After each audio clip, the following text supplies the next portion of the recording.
Happy Friday, Noble County. It is pizza day, and Beth and I are going to make a pizza almost from scratch for you on camera today. We are going to start by making the dough. Bethany, what do you think needs to go in the pizza dough? Flour. Yeah, let's start with some flour. The recipe for the pizza dough that we are making is out of the Betty Crocker cookbook, and that recipe calls for 2.5 to 3 cups of all-purpose flour, 1 tablespoon of sugar, 1 teaspoon of salt, and 1 package of regular dry yeast, and 3 tablespoons of vegetable oil or olive oil, and then finally 1 cup of very warm water. And what that means is water that is 120 to 130 degrees. Like this one? That's not a full cup yet. What we have here is a thermometer in the cup to make sure that we're in the right range. Whoa. If we get it too hot, it will deactivate the yeast. If it's too cold, the yeast will not activate at all. So we have to check and make sure that we get the temperature right on this. Are you sure that's what the magazine said? Yes. Okay. Cups. We may need up to 1/2 cup more. Okay. Can I do it for you? Yeah. That's why I was holding it. Hold it up a little higher. Hold it up a little higher. There you go. But that's so flat. Put that in the bowl. Okay, you want to dump all the flour out of it and then ding it on the side. So just the Okay. little bit of powder comes out. Okay. Okay. Let's go ahead and put the lid on the flour for right now. Yeah. Okay. What's measuring tool are we going to use with that stuff? Well, you will see. Hang on 1 second. Let's talk for a little bit about the flour. Okay, we've got our 2.5 cups of all-purpose flour in the bowl ready to go. The next thing that we are going to add is 1 tablespoon of sugar. That is the biggest spoon. Beth, can you hand me the biggest spoon? The biggest. Yes, this is 1 tablespoon. We need 1 tablespoon of sugar. Sugar. Yep. Go ahead and add that to the bowl. Great. The next thing that we want to add is the salt. We need 1 teaspoon of salt. Beth, the one that is a teaspoon was over where the tablespoon was.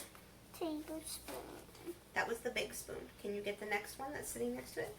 Perfect. That one is a teaspoon. We need 1 teaspoon of salt. That's right. Hold it over the bowl, nice and flat. There you go. Dump that in. Perfect. Next, we want to add the yeast. Can you hand me that package and the scissors? This package? Yes, and the yellow scissors. Can you hand it to me, please? Which one is the holder you put your finger in? That's right. Can you please hand me the packet? Hold it over the bowl and hold the package up. Okay, try again because we didn't cut the seal. Try to cut it right there. No, down lower. There you go.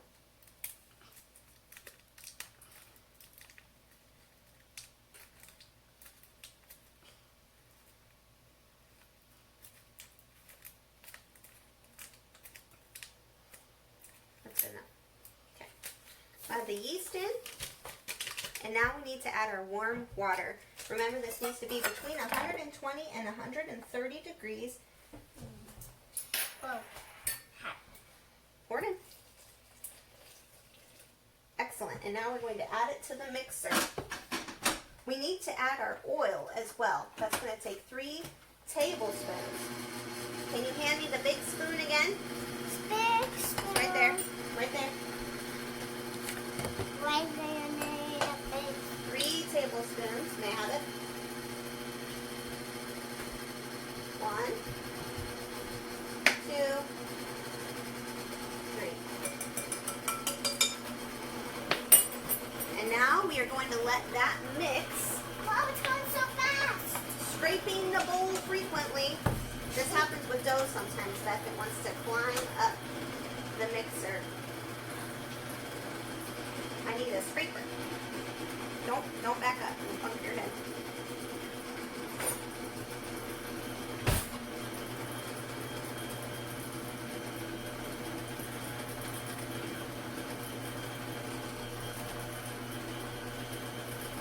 Ah! What's wrong with the ice cream? Okay, Beth, we're going to need another half of a cup of flour. Do you think you can get that? Ah. Yeah.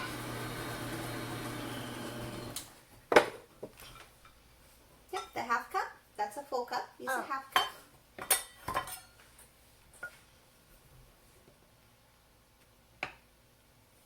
Use your knife to flatten it.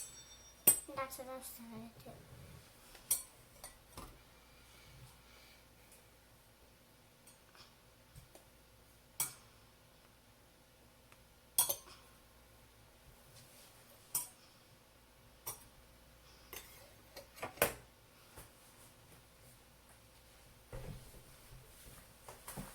Pour it in.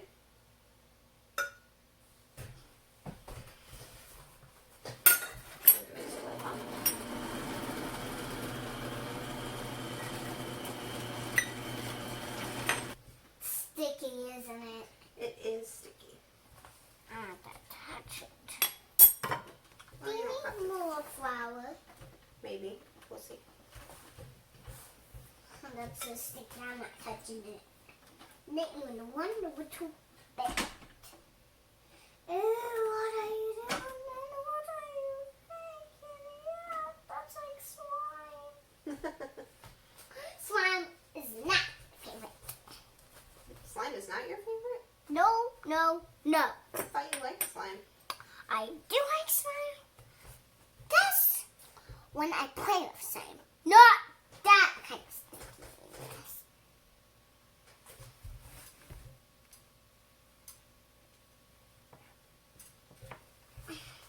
There we go. Excuse you, Farby. So, we have worked in as much dough as we can with the mixer, and now we are going to take the dough out of the bowl, and we need to knead it for 5 to 8 minutes is what the recipe says, so that we can get all the flour worked in to the dough. And then, once we're done with that, we're going to need to let this rest for 30 minutes. Beth, I don't need any more flour on the counter. Thank you. All I was trying to do is build a castle out here, and I'm running out of flour. Oh, well, we're not building a flour castle today. We are making pizza dough.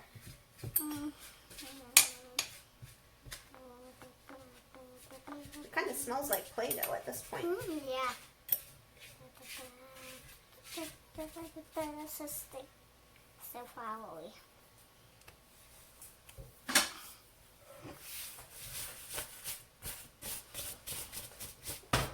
So, look at all this flour.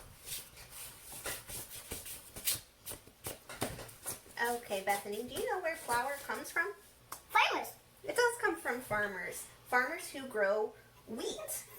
Wheat is in the grass family, and the part of the plant that we humans eat is the seed head, the grain of the wheat plant. There are multiple types of wheat that are grown in the United States. The most common type of wheat that is grown in Ohio is soft winter wheat. And that type of wheat, it's soft red winter wheat. That type of wheat is the best type of wheat to use to make flour for breads and cakes and cookies and crackers. And different types of wheat are better for different types of food because of the amount of gluten that is in them. Sorry, I needed some more flour. The doughs you create with the flour have different stretch characteristics. So some types of flour are better for making things like noodles, and others are better for making breads. So the wheat that was used to make this all-purpose flour was likely soft red winter wheat, which is perfect for what we are trying to make because pizza dough would be considered a flatbread. So now we've been kneading the dough for the right amount of time. It has a nice smooth texture. Doesn't it kind of look like Play-Doh, Beth? Yeah. But this is our pizza dough. So the next thing we need to do is put a little bit of oil in our bowl and then cover this and let it sit in a warm place for 30 minutes. We're going to let the dough rise. On the pan. Let's put it back in the bowl because the pan we need to get ready to grease up. Okay? And I need to finish on my castle. Let's first show them how to grease a pan. This one, well, we still have a little flour in it. So I'm going to use up the rest of this extra flour that's in the bowl and knead it just a little bit more. Did you guys know that 3 billion pizzas about are sold in the United States every year? I bet that does not include homemade pizzas. Okay, so we've got our greased bowl with our dough in it. We're going to cover this. I'm just going to cover it with a plate because it will fit over the top. You can cover it with some plastic wrap and just let it sit in a warm place for 30 minutes to rise. Why is my hand so cold? Just like that.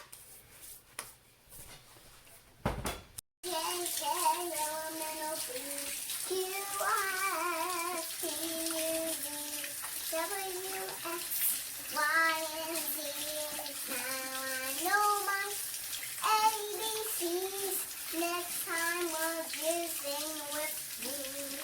Then I got all the ABC awards. Yeah, you got it. That was great. All of them? All of them. Yeah. While I clean up our area and we wait for our dough to rise, I'll talk for you a little bit about tomato production in Ohio. Once we get our dough risen and spread out in the pan, we would then add our tomato sauce. I actually have a jar of pre-made pizza sauce that we're going to use on our pizza. This has the tomatoes and a variety of herbs already mixed into it. A lot of people don't like jarred sauces, but they're a great shortcut if you are a busy family that allow you to cut some corners and still have a really good tasting dinner. So don't be ashamed to use jarred pizza sauce. It's a great option for you.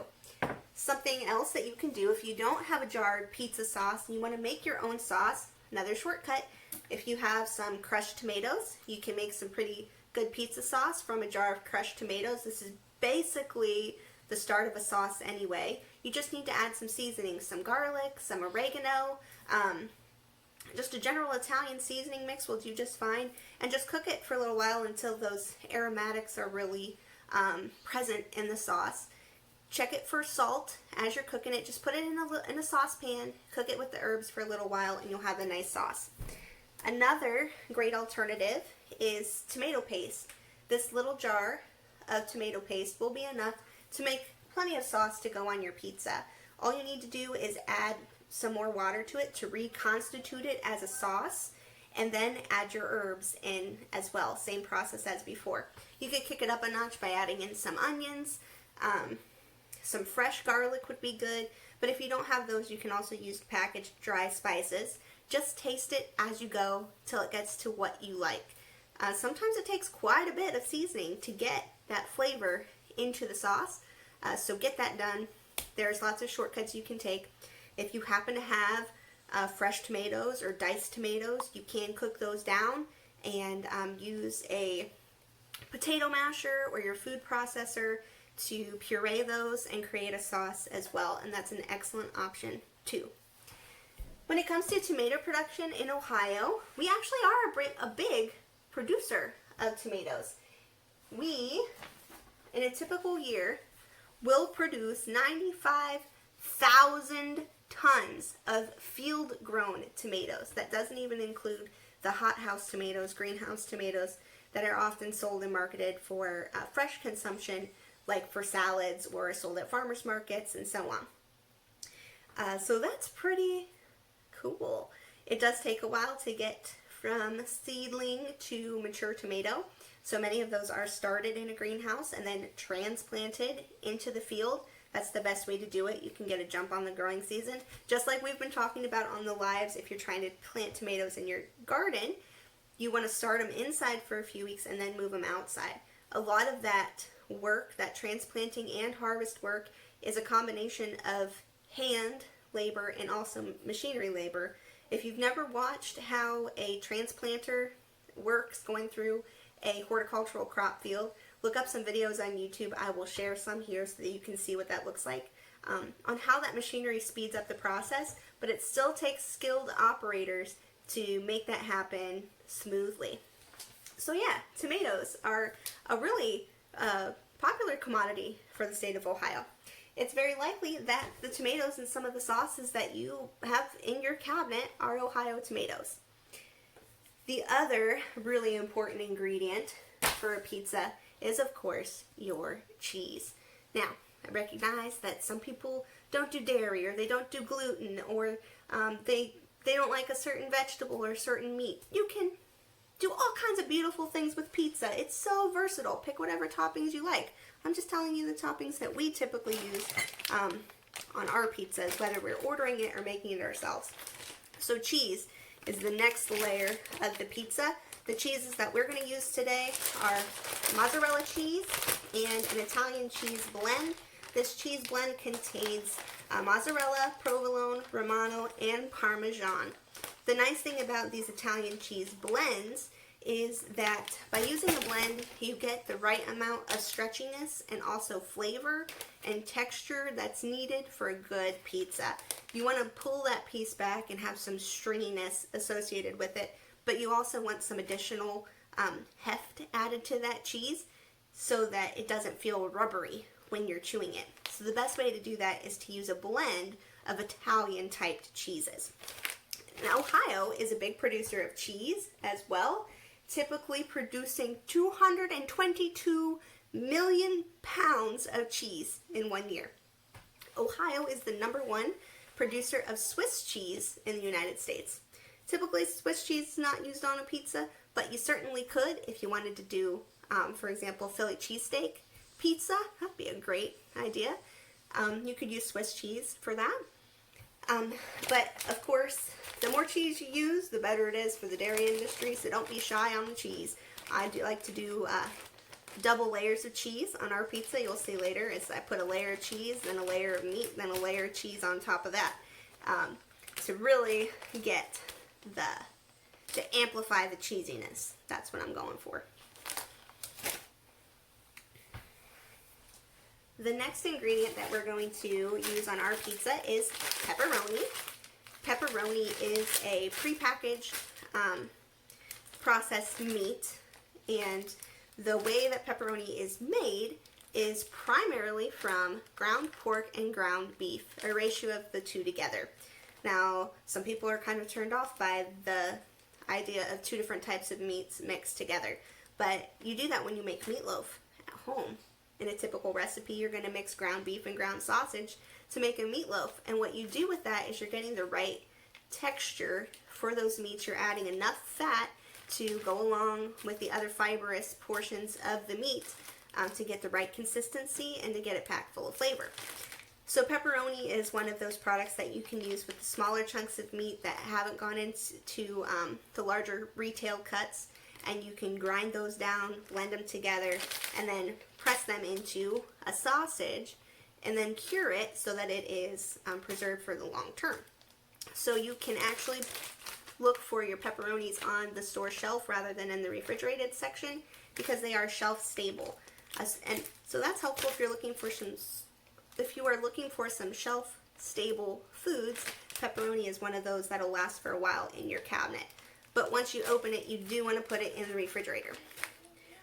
I will also share a video for you of how pepperoni is made. So it's also likely that pepperoni that you have in your cabinet, again, has came from pork or beef that has started in the Midwest. It could have been fed in a feedlot, but it also could have been from a cow-calf operation and sold into the marketplace that way. So the pepperoni is the meat that we're going to use on our pizza. We're not going to add anything additional than that because that's our favorite pizza at home. Bethany will only eat pepperoni pizza, but she picks all the pepperonis off. We are back to spread out our pizza dough on a pan so that we can bake it. Our dough has been rising for 30 minutes, and now it's time to put it on our baking sheet. I should have mentioned this earlier. The recipe that we are using is enough dough to do 2 12-inch pizzas or one big tray pizza. And that kind of depends too on how thick you like your crust. I like a thick crust. How about you, Beth? I like the crust. Yeah, you like the crust is like the best part of the pizza. So we'll put a fairly thick crust on our pizza, and we are going to do a tray pizza, not a round pizza. Different crust. Not a different crust because you know how much I do not like different crusts.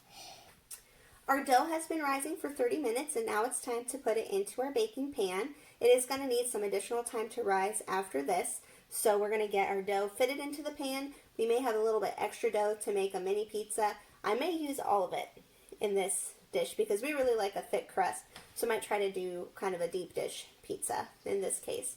The recipe that we've used is actually enough dough to do 2 12-inch pizzas or one really large family-size pizza, depending on the size of trays that you have at home. You can adjust this to be the appropriate thickness for whatever works for you. Here's our dough after it has been rising for 30 minutes. I'm just going to transfer this over to our pan. Our pan is oiled and then dusted with cornmeal, and I'm just going to gently spread this out across the pan. This is a really stretchy dough. If you get a hole that forms in there, just use the rest of the dough to squish it over.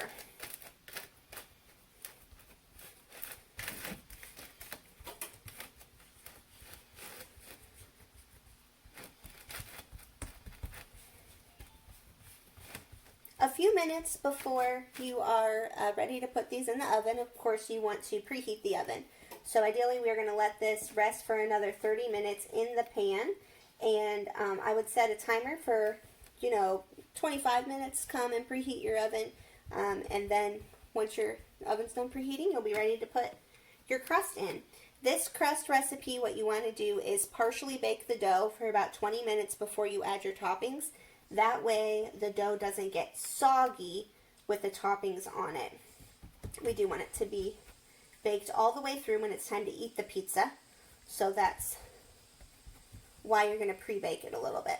If you are using a different recipe, there will be different instructions, different amounts of ingredients and all that. The pre-packaged pizza crust mix usually do 1 12-inch pizza. It will be much less dough than this is.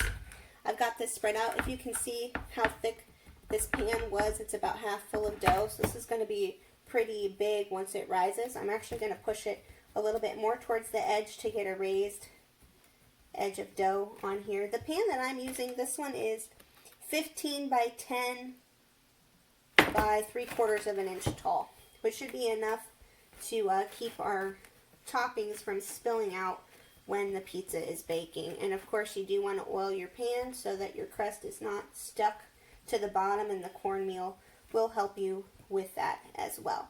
This is definitely going to be a thick crust.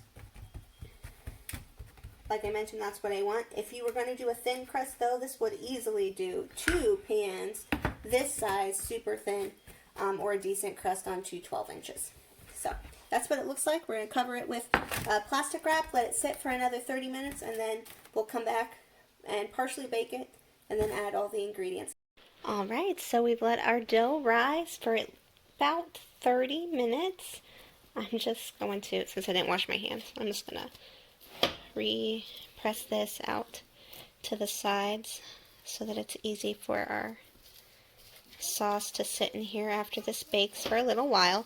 If you were going to do a thin crust pizza, you don't actually need to give it this time to rise. You can just go ahead and bake it because the crust is already quite thin. So as you can see, there's a lot of give in there, and it's pretty well risen all the way up to the side of this 3/4 inch pan. So what I'm going to do now, I've got my oven preheated to 375 degrees, and I'm just going to pop this in there on the lowest rack and let it bake for 20 minutes, and then we'll take it out and we'll put our toppings on. And here is our crust after 20 minutes in the oven at 375. What do you think? Oh, it smells too good. I want to eat it without this sauce and pepperoni. That's good to hear. What do we need to put on the pizza? Sauce. Sauce. Yeah, we'll start with the sauce. Okay, we got the sauce. Pizza dough. Pizza dough, one on the camera. Okay, let's get you moved over. I'm flying. I can't believe I can fly. Okay, what kind of spoon do you think you should use to spread out the sauce? Whoa, don't. Do you think that's a big enough spoon? No, what? No, let you, but there's knives in here. So, perfect. Okay, so we have pre-baked our dough for 20 minutes, and that way it's just slightly brown, it's nice and firm, and then we can put on our sauce, our cheese, and our pepperonis. All right, Beth. Even though the sauce is already on it. Sauce is not really on it. Whoa, okay. Okay, I'm just going to pour some onto the pizza, and then let you spread it out, okay? Okay? Yeah. This jar is 14 ounces. I think that's probably a little bit too much for this pizza. If you have some, I will put it all on. If you have some extra, you could of course use that to do pizza snacks for your lunches. You could do like pizza bagels. You could do your own pizza rolls. You can do pizza toast too. Pizza toast, Yeah, it would be good. Doing good getting that all spread out. We ideally don't really want it to go over the crust because then it might burn on the pan. But you know, Beth can do it however she wants to do it. Try to get it all evenly spread out across the pizza, an even layer of sauce. We like sauce. You know, we usually would put some dipping sauce on the side. We can do that if this determines to be way too much sauce. You think that's good? Yeah. Can I do a little work? Yeah. Wow. Can you get the cheese out of the refrigerator for us, please? Cheese. Yeah. Like I mentioned earlier, the cheese that we are going to use on this pizza is a blend of Italian-style cheeses. We'll use mozzarella, Romano, Parmesan. What was the other one in there? Do you remember? Provolone. Provolone is one of those ones that really lends to the stringiness of a good cheese layer on a pizza. So I've actually got some mozzarella cheese left over from making lasagna last week, and then I have a bag of Italian cheese blend that I specifically bought for pizza, and we opened it to make salad. So together, between those two bags of cheese, we should have plenty to cover this pizza and still a little extra left over. Thank you, Beth. Did you get the other one too? Why do we need another one? We're going to mix it together because I think just this bag alone is not enough cheese. So we'll use both. We'll put a layer of cheese down first, then we'll put our pepperoni, and then we'll add more cheese on top because we really like cheese. And when you're doing a thick crust pizza, I think it's even more important than on a thin crust that you've got an even amount of toppings to crust. So there, we've got the whole jar of pizza sauce spread out even on our crust. Okay, Beth, let's go ahead and put some cheese on. Let's start with our Italian cheese blend. You ready? It's hot. Let's dump it on. And soon we have to put it in the oven again. Can you spread that all out even? That is a lot of cheese. Yeah. This is, it feels like a lot of cheese. This whole package was 3 cups of cheese, and it was about half gone. So we probably have 1.5 to a little shy of 2 cups of cheese to do our first layer. Good job. Try. Oh, you just licked your hands. You know what you gotta do. You gotta wash. I only lost. Yeah, but you just licked your hands. Everybody saw. Don't try to deny. Can you reach from there? Yeah. Here.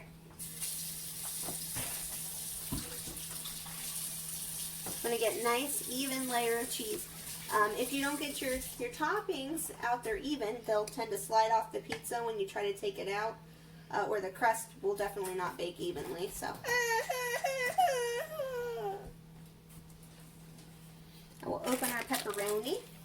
As I mentioned before, your pepperoni is typically a shelf-stable product because it's been cured. But once you open the package, you need to store it in the refrigerator. We'll probably use a third of this 6-ounce package of pepperoni. It's fairly thin sliced. If you like smaller chunks of pepperoni, you can easily cut this with a pair of scissors or with a knife to make it smaller. Mommy. What? Hold on. Just set it on the counter, on the whole counter there. Okay. You want to put the pepperonis on? I will help you. Check. And how do you hand them to me? Okay. And pepperonis I come to save today.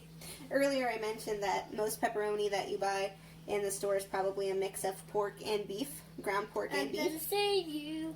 You can also get turkey or chicken Stop pepperoni right as well. there, you lazy nickelheads. The thing with turkey and chicken pepperoni is it usually needs some additional fat added There we go. as well. There we go. And nobody's gonna stop our pepperonis. So I think that makes it a little bit harder to blend at the facility where it's being produced. And You'll also notice that different types of pepperoni tend to be a little more or less greasy. And So if the grease from the pepperoni bothers you, some people really like that and some people really don't like it. You can just dab the top of the pizza with a paper towel before you get ready to serve it, or you can spread out the pepperoni on a paper towel, dab them, and then put them onto the pizza. But there's a lot of flavor in that pepperoni juice. Very nicely done. You want some more? no, I think this is plenty. I think you need some more. You can put on the others because I Okay. want to watch Nature Cat. Okay, well go ahead and wash your hands and then you can go watch Nature Cat. Do you mind if I finish this up and put it in the oven? Yeah. Because I can't wait to see how that pizza. Do you think it's going to taste good? Yeah. When you're thinking about how much toppings to put on your pizza, remember about how thick or thin your crust is, because you do want the pizza crust to be able to support as many toppings as you have on it when you go to take a bite. So the thicker the crust, the more toppings you can put on there. And don't forget that if you prefer to order your pizza rather than make it, and whenever you order extra cheese, you are really helping out with the supply chain. During or not during COVID-19, if you like cheese, spring for it and get the extra cheese. I think it's always worth it to get the extra cheese. Mentioned this earlier in the video though, there is nothing wrong with using a packaged dough, whether that's from a refrigerator. They have them in the aisle where you would get sauces often. There's some that need refrigerated, some that don't, some that come in a can like biscuit dough does that you can use, or you can get like the Betty Crocker or whatever brand pizza dough in a pouch. Okay, I think I'm getting about max capacity for what is going to stay on this pizza when it's baking. I also think that adding an extra layer of cheese on top helps really get that pepperoni to stick to the rest when you're getting ready to take a bite. So there we go. We've got our toppings on here. And now, one last thing, just for a little bit of pizzazz, I'm going to garnish it with some additional Italian seasoning just to make it look like fancy. If you have some fresh basil, that's always really pretty if you put the basil on there. I don't have any fresh basil, but I do have Italian seasoning, so we'll just add a little to dress it up.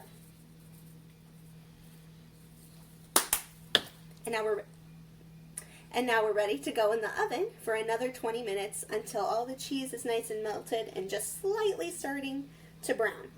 So, can't wait.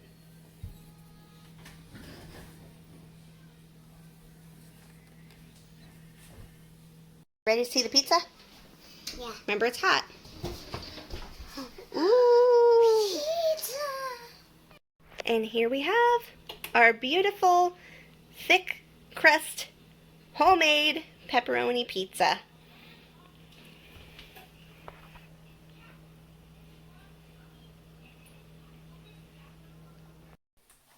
Our pizza is done and ready to taste. Good job, Beth. We're going to cut up a couple pieces and we will taste test it and let you know what we think. I think this might be the best homemade pizza we've ever made, Beth. What do you think? Yum. Thank you. Okay, how about these two pieces? You want to do the corner? Yeah. Let's see. Hopefully our You crust left the gets TV on. Oh no, I thought I hit pause. Okay, we'll just do this back. Oh, it's faster, so we'll eat it in the living room. Oh, you want to eat in the living room? Are you ready? Let's see if we get the cheese pull. That was easy. Got some string. You want that piece? Let's show them close up the crust. Hurry, Mommy. It's almost over. You don't want to miss your show. And she doesn't eat the pepperonis. There you go. What do you think? Taste it. Oh, is it still hot? Let's do cheers. Boop. Mmm. Yummy. Hot.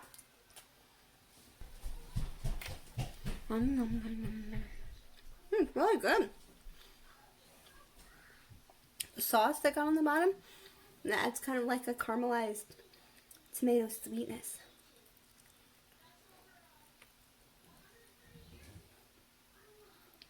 The next challenge will be to not eat all of this before Daddy comes home. We'll try to save some. We hope that you've had fun making homemade pizza with us today. Happy Pizza Spirit Day. Happy Spirit Week for Ohio. Remember that we are all in this together. The best thing that you can do to help anybody in your community is to keep yourself healthy and think about other people as well. So as we are continuing to adjust to how things are different in our lives right now, I hope you'll continue to find fun in the food and time you spend with your family.